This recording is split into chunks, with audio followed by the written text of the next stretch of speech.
talk about a movie with one of the most ubiquitous Disney songs on the internet.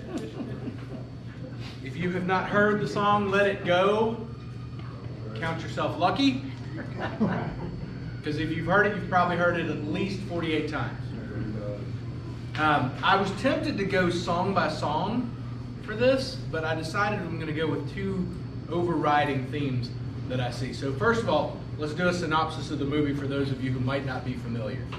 And even though I look to this side while I'm saying that, I'm well aware that that may slant a little bit to this side of the room. So, Disney's Frozen is an adaptation of a Norse myth about the Ice Queen.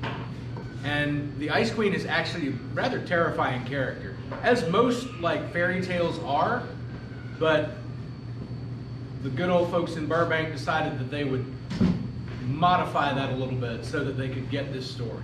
So Elsa is the primary character in Frozen. She is the one who has the power to turn things into ice, to create snow, to do all these things. Her sister Anna is her little sister, and the movie opens up with the two of them playing, and Elsa accidentally hits Anna with her powers of turning things to ice, and it freezes her heart.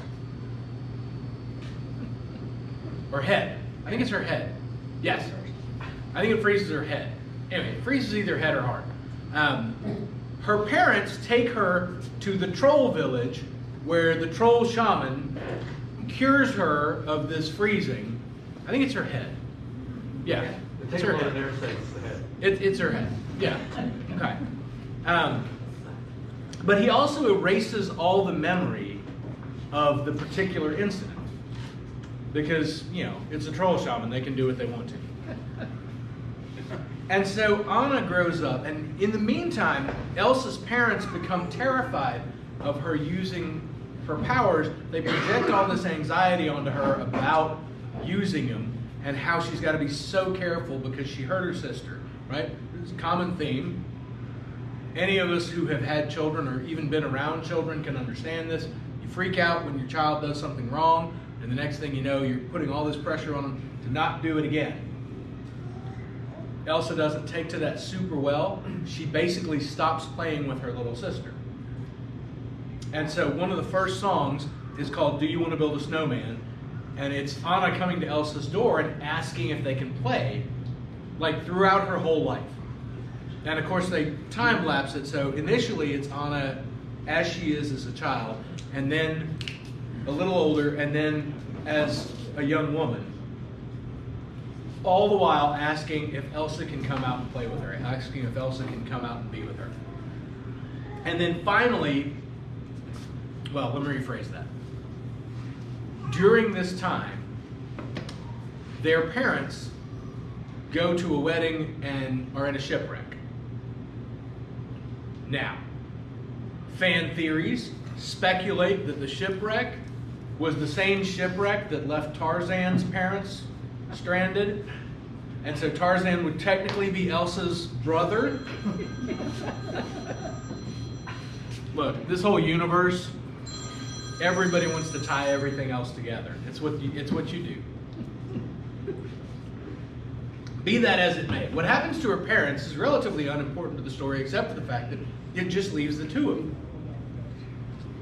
They have basically locked their children in the castle. They have closed up everything, sent staff away, because everybody's terrified of what Elsa's going to do, except for Anna, who really doesn't have anywhere else to go, and she just wants to play with it. So, Elsa is about to become the queen, and so there's going to be a big ball, right? Because there's always a big ball in Disney movies, in some way, form, or fashion. There's always some big party, right? And so Anna is excited because for the first time in her life, she is going to meet people from outside the castle, which is really cool. Right. It's awesome. I would be that excited too. And who should Anna meet but a boy? Now, I will tell you, for the record, I spent a long time, after years of youth ministry, despising Disney princess movies. I did not like them. I still am not a giant fan. You will notice that none of the movies we've done so far and none of the movies we're going to do this time are princess movies. Because I'm not a big fan of the princess narrative. Because I am of the opinion that women can do whatever they want to. They don't need a man to rescue them or complete their lives. You can live a entirely perfectly good life without finding Prince Charming. And besides, Prince Charming very often doesn't turn out that way, in my experience.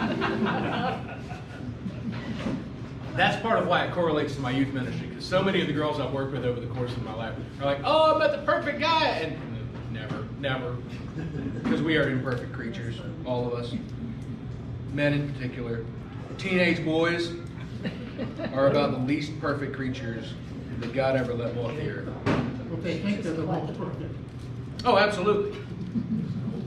In any case, Anna meets a boy, and she falls desperately in love with him, and she wants to marry him right away. And during the coronation ball, she goes to her sister to basically ask permission, because Elsa's the queen now, right? And Elsa gets angry, and her power gets unleashed, and everyone reacts as you would think they would react. They freak out. Everybody freaks out. And Elsa, for her part, flees from the castle, unaware that this sudden unleashing of her powers has brought an eternal winter on the kingdom of Arendelle. Well, Anna wants to go and find her sister because she is confident that Elsa can undo what she's just done. Right? And so Anna sets off to find Elsa. And she encounters a rather daft but charming fellow on the way who talks to his reindeer a lot and voices his own reindeer's responses to it. Kristoff is a bit strange, but he assists in their help. One of the things that happened when the children were young is that Elsa created a snowman, hence the line, do you want to build a snowman? The snowman actually comes to life, and Anna and Kristoff encounter the snowman, who dreams of summer. Unaware that he would melt in the summer. Snowmen are notoriously unaware of the physics involved in their existence. Anna finds Elsa in this castle that she has made, and as Anna is creating this place for herself away from everyone, she sings the song Let It Go, and she is talking about finally being able to be fully who she is, to release her powers in a way that is constructive and beautiful, and she creates this wonderful ice palace, and Anna finds her and insists that she can fix this. And Elsa does not believe she can. And she tries to send Anna away. Meanwhile, Prince Hans, right? You know, I told you that like the Disney prince, sometimes a little more sketchy. Prince Hans has sent a group of people off to also find her. In the ensuing conflict, Anna gets hit with Elsa's power again. And now she has frozen, her heart is frozen, right? Okay, mom's all nodding. So,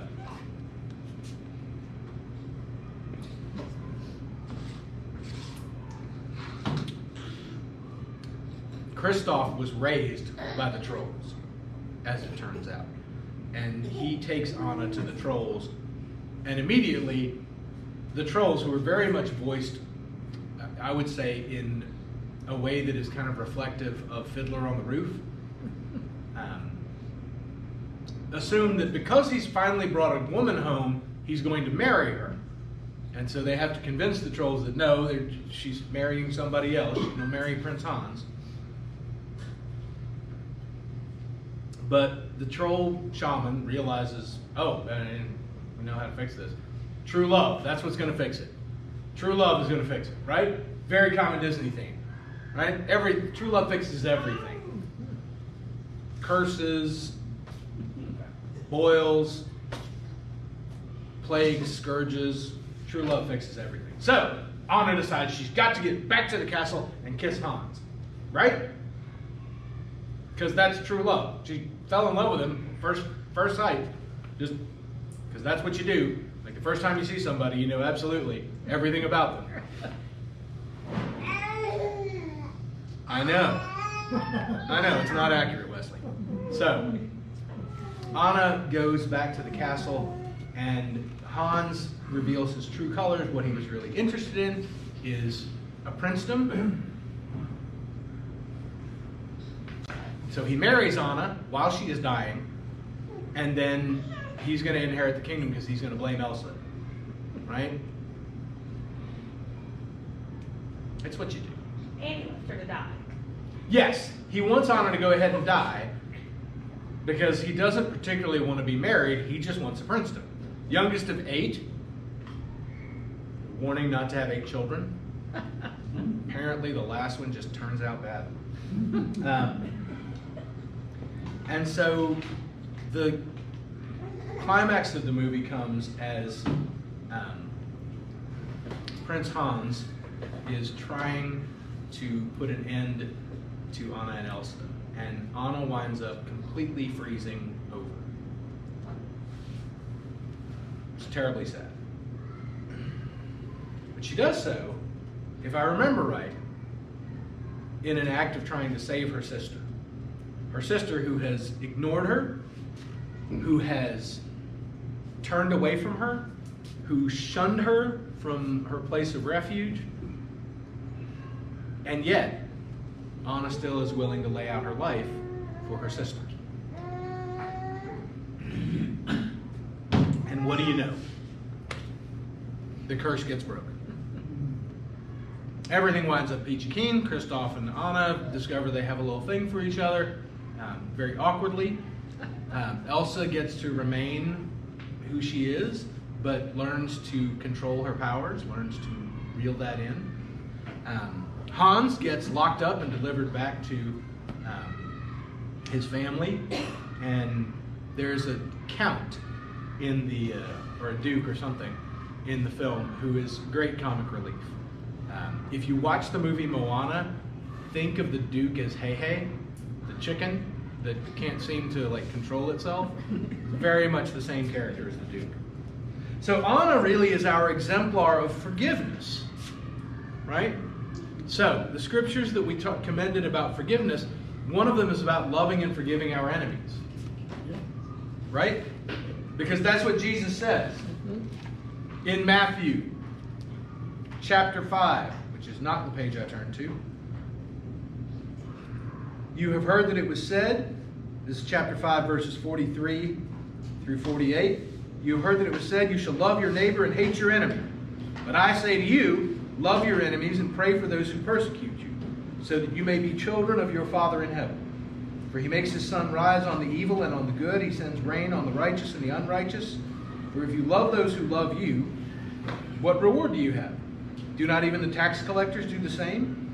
And if you greet only your brothers and sisters, what are you doing more than others? Do not even the Gentiles do the same? Be perfect, therefore, as your heavenly Father is perfect. Y'all know what's happening in Matthew's gospel at that point?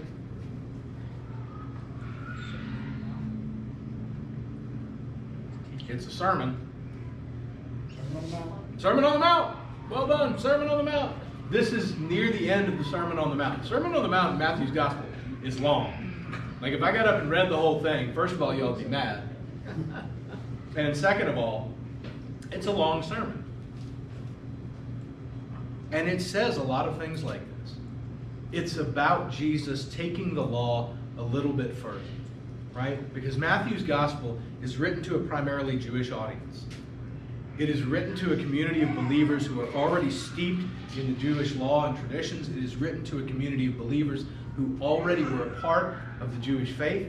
And so it references time and time again all these moments. The very fact that Jesus preaches the Sermon on the Mount is of consequence. Because who's the first person to go up to the mountain and get a word from God? Moses. Moses goes to the mountain and gets a word from God. Jesus preaches the Sermon on the Mount, where he enumerates all these things from the Hebrew law and says, further. We're taking this further. You could say that Anna forgave her sister because the memory of what happened to her was wiped clean.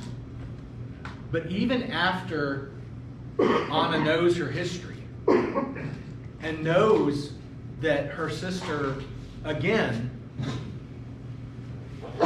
hurt her, she is still willing to forgive to the point of giving up her own life. Does that sound familiar? Yeah. Yeah. Who might we equate this with in the scriptures? Jesus. Yeah, see, sometimes I ask out really easy questions because I want the answer, and the answer is right there in front of us. Anna forgives over and over and over the course of her entire life. I assume that once they closed up the castle, every single day she went to her sister's door, begging for attention, begging for that companionship, begging for that friendship back. In the same way that God beckons to us over and over and over and over again. And even when we sit behind a closed door, fearful of what could happen, God is willing to come back at us again and again and again and again. That, friends, is a nice little thing that you can wrap up and teach. It's something that we can talk about. Is the way that Anna forgives is the way that Christ calls us to forgive.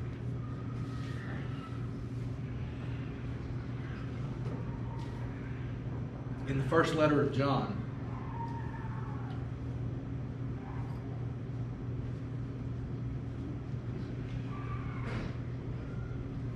wait, was it chapter 5? It was chapter 5, wasn't it? 1 John.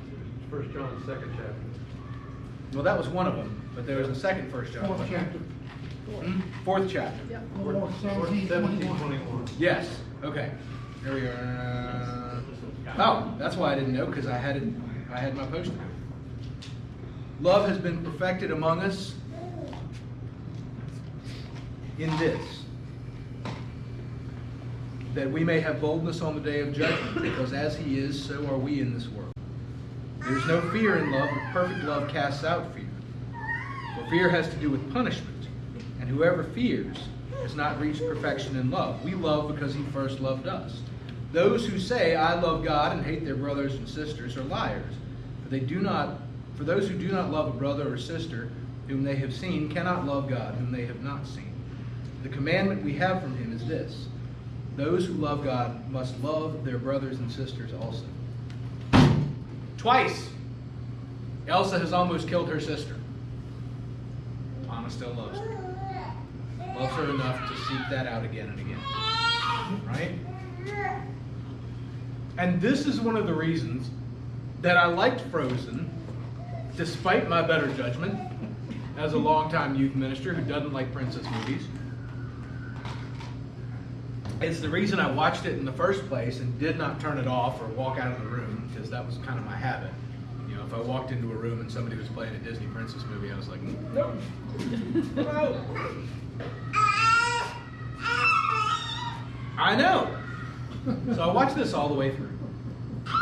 And the music is terribly catchy. If you haven't seen it, it's terribly catchy. You will find yourself humming these songs. They're really well done.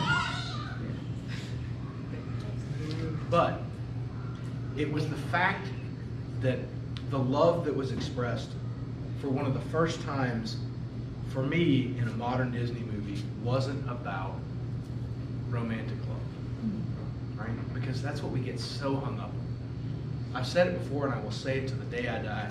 Y'all know that 1 Corinthians chapter 13 has nothing to do with a couple. Love is patient, love is kind. It's not envious or haughty or rude. Does not seek its own way. Right? Everybody wants to read that at their wedding, which is fine. I don't tell folks not to read it at their wedding. What I do tell them is that that is exactly the kind of love you are going to need to stay married. Because the person that you marry is going to make you angrier than anybody else in your life is going to make you. Married folks, yes? Yeah. Yes? Okay. My wife's not here, so I can say that. But she will tell you, nobody makes us mad like we make each other. That love is about the perfect love that God gives us. When we talked about now we see as in a mirror dimly, then we'll see face to face. That face to face is fully understanding the love that we have. Married couples, I always tell them, you won't make it without this kind of love, but this is not the hooey gooey thing that you think it is. It's about something bigger. This is the kind of love that Jesus talks about in Matthew chapter 18. See if I can figure out which of my Post-its. This is what I get for not using color-coded Post-its and trusting in my own. Right? All right. Then Peter came to him and said, Lord, if another member of the church sins against me, how often should I forgive? As many as 7 times? 7 is a good biblical number, in case you're wondering. Were you wondering? No, you're just chewing on a keychain. That's perfect. But very much it's in there. You were not right. Exactly. 7 is a good biblical number. And Jesus says to him, not 7 times, but 77 times. Y'all know the highest number in Hebrew was 1,000? Thousands? Like thousands of thousands? You never see a million in the Hebrew Scriptures. There's never a point where you see millions. You see, countless, as in the stars in the sky. But you never see a million because there wasn't a Hebrew word for million. Thousands of thousands. That's what you get. Jesus goes on to say, for this reason the kingdom of heaven may be compared to a king who wished to settle accounts with his slaves. When he began reckoning, one who owed him 10,000 talents. How much is a talent? Anybody remember? A lot. It's more than you'd make in a year. 10,000 talents was brought to him. And as he could not pay, his Lord ordered him to be sold, together with his wife and children and all his possessions, and payment to be made. So the slave fell to his knees before him, saying, have patience with me, and I will pay you everything. And out of pity for him, the Lord of that slave released him and forgave him the debt. 10,000 talents. 10,000 years worth of work. Now, you can argue that the master never should have let a slave run up that kind of debt. You were probably right, but that's not the point. Because that same slave, as he went out, came upon one of his fellow slaves who owed him 100 denarii. 100 denarii is a very small sum. Like a denarii would be like maybe what you make in a day. 1 day's work. 100 days' work versus 10,000 years' work. And seizing him by the throat, he said, pay what you owe. Then his fellow slave fell down and pleaded with him, which this sounds familiar. Have patience with me and I will pay you. But he refused. Then he went and threw him into prison until he would pay the debt. When his fellow slaves saw what had happened, they were greatly distressed, and they went and reported to their lord all that had taken place. Then his lord summoned him and said to him, you wicked slave, I forgave you all that debt because you pleaded with me. Should you not have had mercy on your fellow slave as I had mercy on you? And in anger his lord handed him over to be tortured until he would pay his entire debt. So my heavenly Father will do to every one of you if you do not forgive your brother and your sister from your heart. Have y'all heard me say before that Christianity is really simple? Have I told y'all this? Like, Christianity is not complex. It's really not. The life of faith is really not complex. But it's hard. Because it asks more from us than we find ourselves ready to give. It demands more from us than we often find ourselves capable. Christianity is not hard. Love your neighbor. Love God. Right? When Jesus is asked about the greatest commandment, that's what he says. Love the Lord your God with all your heart, soul, mind, and strength. Straight from Deuteronomy. It's not challenging. Love your neighbor as yourself. That's not complicated stuff, is it? Anybody have a problem like wrapping their head around that? No? Do we have a problem living it? Sometimes. You're better than I am, because it's pretty much a daily struggle for me, Skip. We do. We think about this as complicated. We think about it as so complex. But it's really not.